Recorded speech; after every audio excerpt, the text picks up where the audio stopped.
ikkinchi marta ushbu streamda ularning yuzi ikkinchi marta ochilyapti. Chat, mana uni ko'ringlar, chat. Bir xil nik yozib oladi. 100% team upda 100%. Reytingda top 1da turgan komanda bilan tushib qoldik. Buni ikkinchi komandasi bor. O'zani hisobga olib o'ynaydi.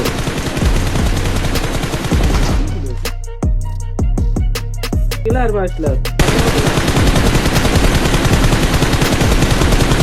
Nuklari borda.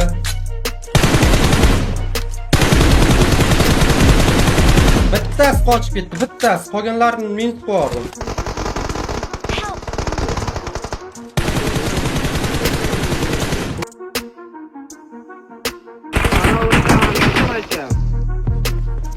O'zani komandasi 100%. O'sha nima 4 kishi kelib turibdi, tashlamiz deydi.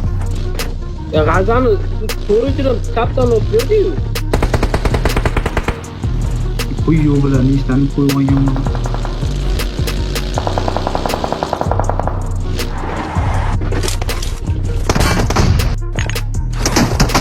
Ya qarang, kemp sразу qaradi kemp. Qonangiz sizga. Yalanlik bir xil kerakmi? Nik keltirib o'tirganlik. Mana uni ko'ringlar, chat. Bir xil nik yozib oladi. 100% team upda 100%. Jalba bosib qo'yinglar. 40 plyuslab olmaydi. Gandonlar zayba qo'yar. Bir-birini nok berib o'tiribdi.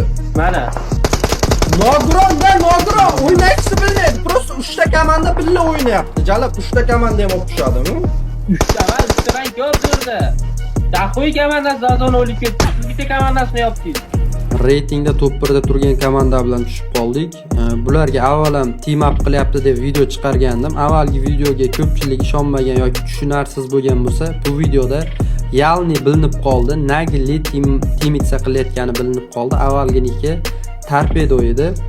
Hozirginiki o'zgargan.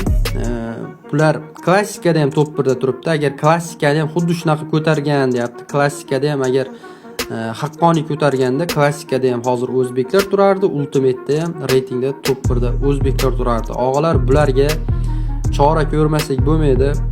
Jalba tashab banga tiqmasak, bular mana shunaqa g'irrom yo'llari bilan top 1da olib ketib qolaveradi. Biz mehnat qilib, yo'qda shuncha harakat qilib natija qilmoqchi bo'lganimiz bir tiyin bo'lib qolaveradi.